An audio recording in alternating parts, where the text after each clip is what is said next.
All right, y'all. This is Cree with a little bit of a different form, a review for the last Chainsaw Man episode because you might have seen earlier I did a live reaction, which is awesome. I'll probably just do that from now on, honestly. But god damn, this episode was fucking heavy, dude. Like Aki's mourning the loss of Himeno and the fact that the so thank God that we have Power and Denji to serve as the comic relief because this was a heavy fucking episode. Holy shit. Aki in the hospital bed, waking up to Power and Denji being Power and Denji was great. Um, they go off with Makima for some training with Mads Mikkelsen dude who is like a classic fucking jaded out of his mind character who's like he has lost so much that he has nothing else to lose, so he's borderline emotionless and a drunk. He trains Denji in Power at the request of Makima. Um, he breaks their necks to begin with, and he's like, biologically, y'all are the same, but a little bit of blood makes you guys right as rain. So it's time to train you, and by train you, I mean I'm going to hunt you until you can beat me, which is awesome. So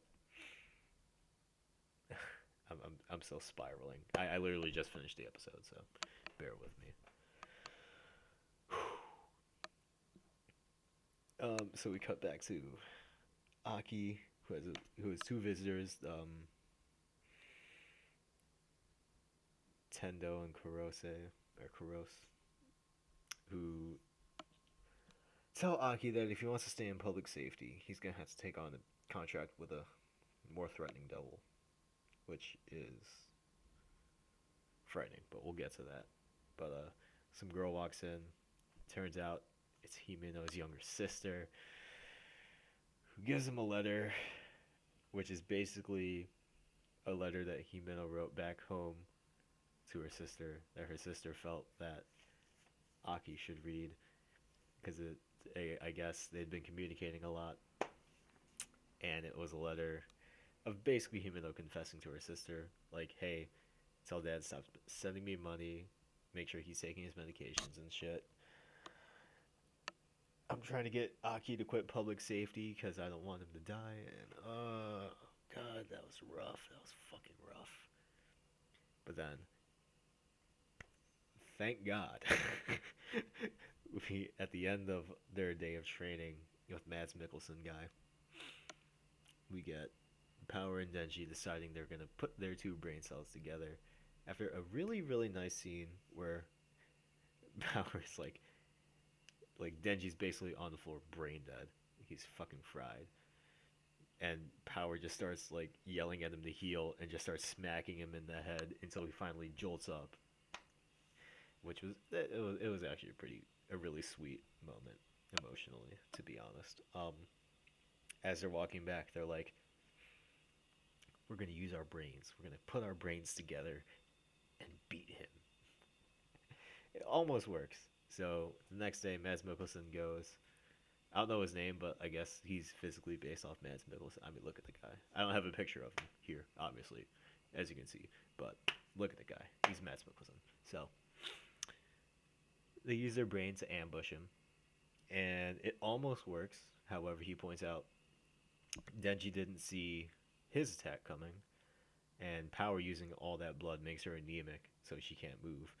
But we finally get to see Power with glasses. Rejoice, rejoice. And Denji wearing glasses too for some reason, because he's just like, I've always wanted to be the smart guy in the manga. Oh yeah. So earlier, when Denji and Power leave, uh, Power's just like kind of staring at the vending machine like she was in episode 3, which I thought was great.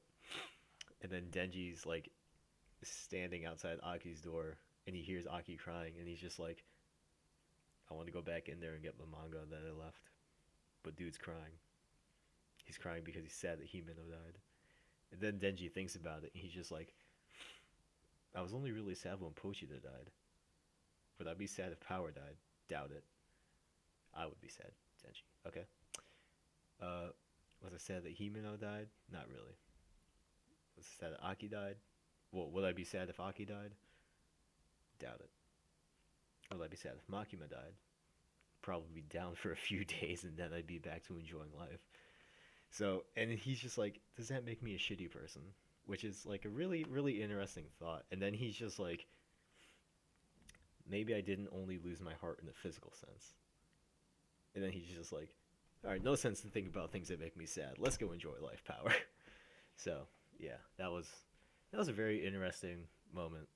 I wasn't expecting, but it really puts things into perspective because I'm sure other people can relate to like, does it make me a shitty person if I don't feel the way that this person feels in this situation? You know what I mean? So that was really cool to touch on.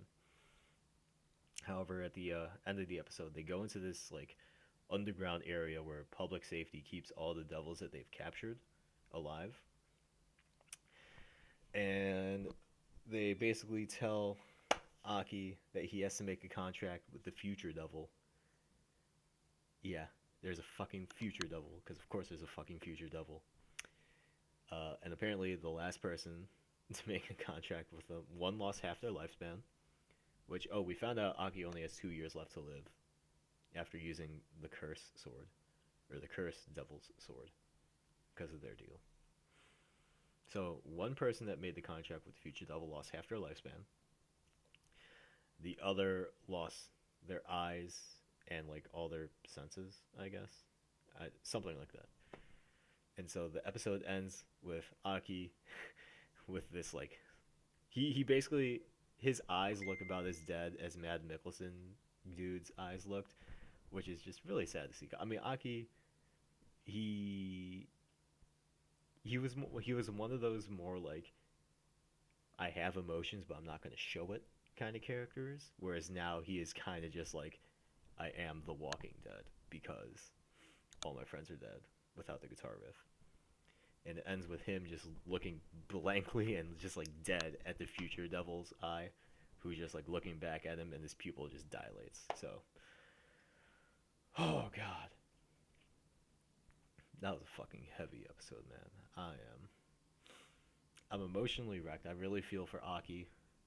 The fact that Denji's immortal, I wonder if that's the reason why the Gun Devil's after his heart, because he knows Denji's immortal.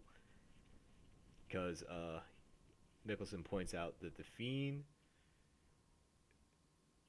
is very, very much mortal. Power is very much mortal, but she can still be like she could survive critical injury, whereas Denji is just straight up immortal, like Deadpool, and will keep coming back to life. So I'm interested to see where these next 2 episodes of the season take us.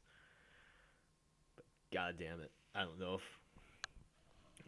if I'm emotionally ready to handle the rest of what the show has to offer, man.